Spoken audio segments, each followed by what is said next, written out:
Today was a beautiful day here in the Midwest, almost 60 degrees, beautiful blue skies. One of the very first nice days that we've had since fall or winter began last year.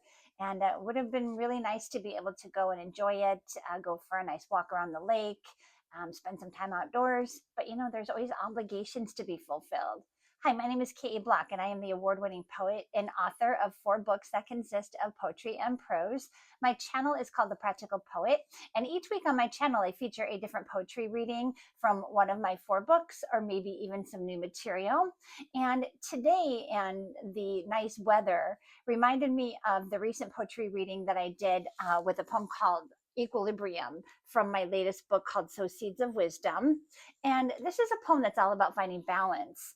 And it talks about how, the universe is always trying to find balance. Nature is always trying to balance itself out, and then gets into our own lives and how in our own personal lives, we are always striving to find that balance, that work-life balance, equally, spending time with friends and family while, also trying to balance spending time, doing the things that we love to do by ourselves or with our partners or what have you, always about finding that balance.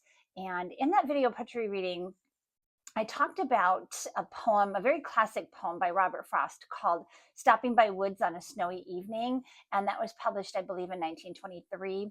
And in that poem, there is a weary traveler going through the woods on as the name implies, on a cold winter's night. And he would love nothing more than to stop for the evening and to be able to take in the beauty of the snow falling all around him. But he has to keep trudging on because he has, as the poem repeats twice, miles to go before he sleeps. And that poem has to do with, also way back then, we think this is a modern problem with trying to balance our lives with work. But even back in the 1920s, this traveler knew that he had to keep trudging on through this cold winter's night. He couldn't stop to take in the beauty around him because he had obligations to fulfill. And so I kind of tied that into my video poetry reading. I hope that you check it out. I will link it below. Again, the poem is called Equilibrium. It is from my latest book called Sow Seeds of Wisdom. And the written copy, along with the backstory, can also be found on my blog at thepracticalpoet.com. So I hope to see you there. Thanks, and go enjoy that weather. Bye.